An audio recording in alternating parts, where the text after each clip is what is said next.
Қайырлы күн, құрметті шортандылықтар, жерлестер. Біз бүгінгі жастар ресурстық орталығының алғашқы чай тайм жобасын ашайық тұсауын кесейік деп отырмыз. Бүгінгі бағдарламамыздың қонағы Қазақстан Республикасының еңбек сіңірген қайраткері, актер, композитор, сазгер, парламент мәжілісінің депутаты Нұрлан Баянғалиұлы Әлімжанов ағамыз. Қош келдіңіз.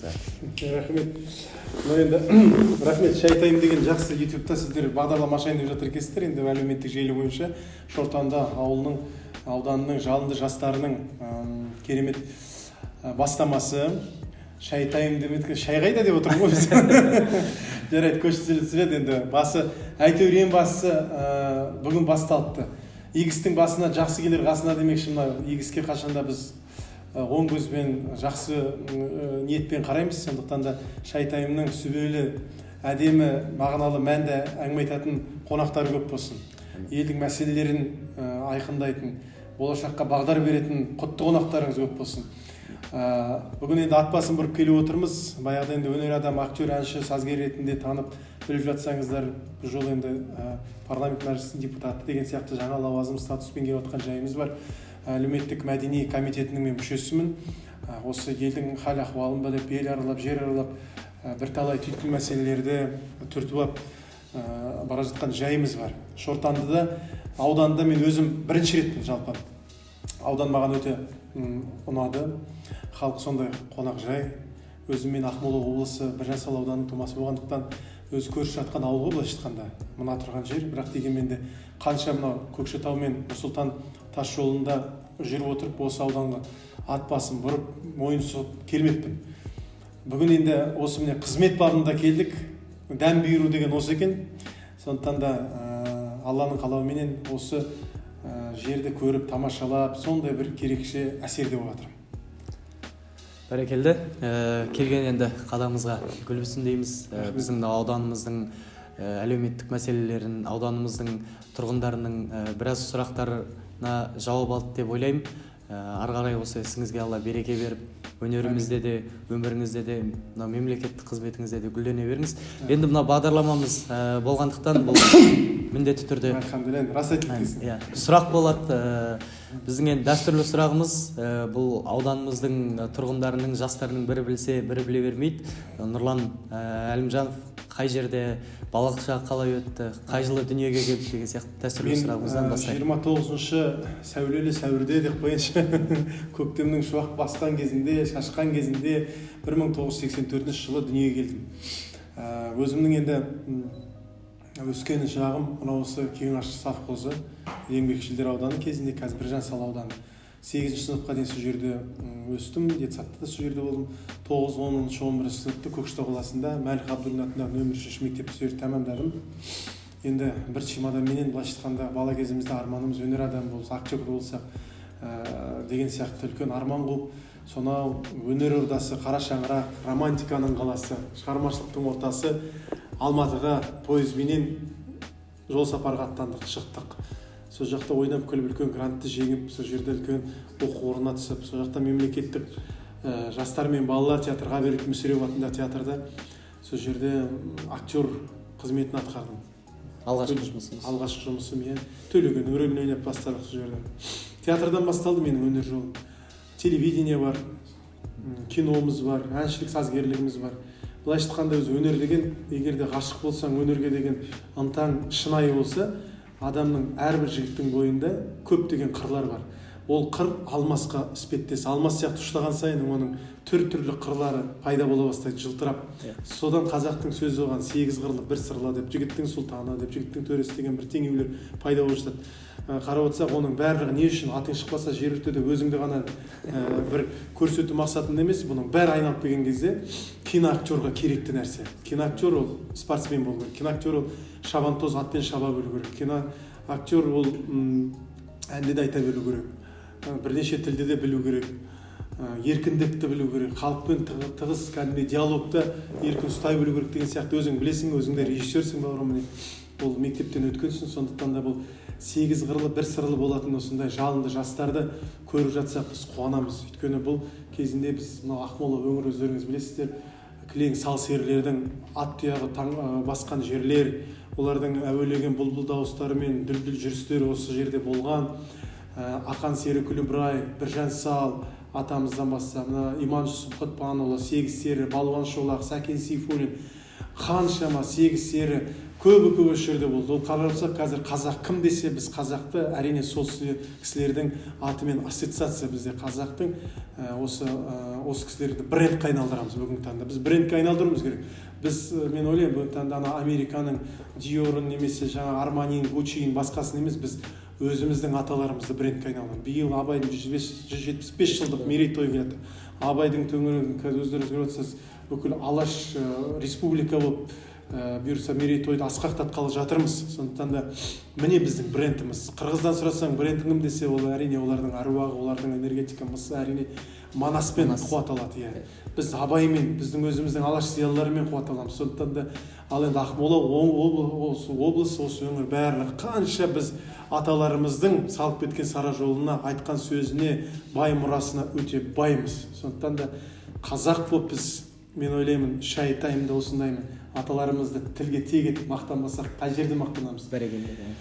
Жаңағы Манас дегеннен шығады, мынау ел аузында өзіңіздің әкеңіз Баянғали ағамызды Қазақстандағы Манасшы деп жатады. Кейбір алып қашпа сөздер бар, сол Манас жырын 6 күн 6 түн жырлайды дейді. Осы жайында айтып берсеңіз. Тіпті 1 ай 3 айға дейін жырлайды. Өйткені Манас ол тек қана айлар жырланады, айлармен жырланады керек болса. Манастың әруағына, энергетикасына кіргені соншалық, ана үлкен манасшылар бар әруақты кезінде. Мына киіз үйдің ішінде отырып Манасты жырлаған кезде Манастың әруағы келген екен дейді. Оны кәдімгі Ресейден, Америкадан ғалымдар келіп тексереді, ол жаңағы жазып алады өзің сияқты өстіп отырып. Сол кезде киіз үйге етін асып, қымызын қойып, есікті жабындырған Манасты бір тыңдайықшы деп. Ол кәдімгідей ана неге кетеді, трансқа кетеді. Сол кезде ана Манас бүйдейді, сүйдейді деп атпен шауып келе жатыр деген ана сценалардан енді киіз үй қозғалып, аттың дүбірі кәдімгідей естілген екен. Сыртқа шықса ат жоқ, бірақ аттың тұяқтары алған үлкен. Бұл қарасаң үлкен бір тылсым дүние. Сондықтан да бұл Манасты жаттап алмайды. Манас ол қонады әр адамға, әруақ болып қонады. Сондықтан да мен енді әкем Баянғали Әлімжанов, ол кісі мынандай единственный манасшы еді ғой, жалғыз манасшы Қазақстанда. Енді артынан да тусын дейміз, артынан да болсын дейміз. Өйткені ол Манас үлкен әруақ жатқан целый бір ұлттың тарихы ғой былайша айтқанда. Сол іспеттес біздің де Батыр Баян, Қобыланды, Ертарғын, Алпамыс сияқты қаншама біздің жырдастандарымыз өзімізде де жетіп артылады. Сондықтан да ондай поэзия, ауыз әдебиетіне қаны өскен әрбір қазақ қашанда жүрегінде рухы да, оты да жалынына болатынын мен сөзсіз кәміл сенемін. Бәрекелді. Рахмет, мынау алтындай уақытыңызды Нұрлан аға көп ұстамайық. Тағы да бір сұрағымыз, мынау біздің бағдарлама аудандық жастар ресурстық орталығының жанынан құрылып жатқандықтан сіздің біздің жастарға деген мотивацияңыз, жастарға деген бір ауыз айтар сөзіңіз болса, мынау қазір қызмет істеп жүрген, ауылға келіп осы біз сияқты ауданда қызмет істеп жүрген жастардың саны артса деп тілейміз. Сол барысында өзіңізді мынау актер ретінде жақсы білеміз, ана жерде съемкада, мына жерде съемкада, жаңа енді айтып жатсыз, бастағаным осы Мүсірепов театрынан деп.